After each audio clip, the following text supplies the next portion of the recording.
Alright guys, First Contact Entertainment has announced PlayStation VR2 exclusive FIREWALL ULTRA.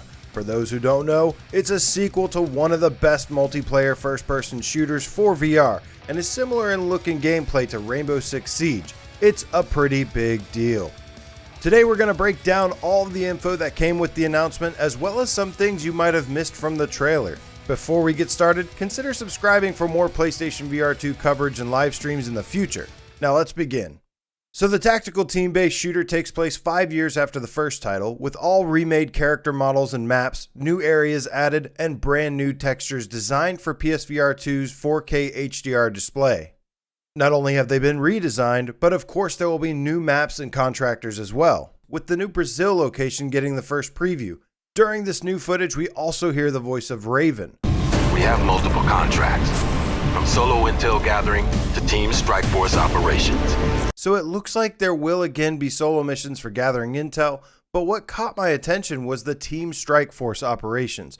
Firewall is known mainly for one mode, which has always been to bypass the firewall, then hack the laptop. But if Team Strike Force Operations means Team Deathmatch, then this is a huge game changer, but that only remains speculation for now.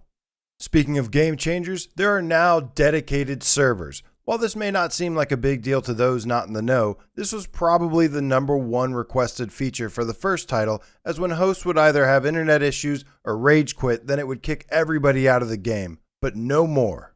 And this isn't the only example of FCE doing right by the community. They've also extended the rounds to 3 instead of 1. Now on to the best part, the gameplay.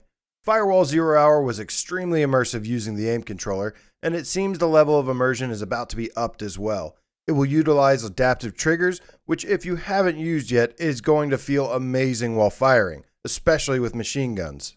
It also utilizes eye tracking to bring up certain HUD items, and the oddest thing to me is they say you can swap weapons using it, which I'm very curious to see how it works.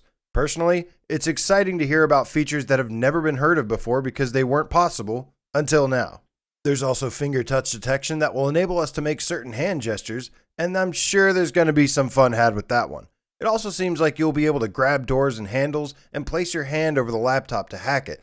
With deeper levels of customization added, along with some oldies but goodies, I can't wait to see if there's some extra interactions while setting up booby traps like claymores, signal jammers, and other equipment.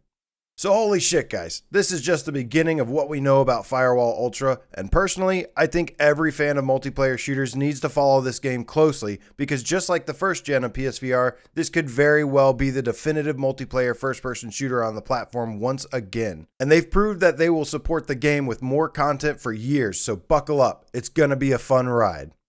Thanks for watching.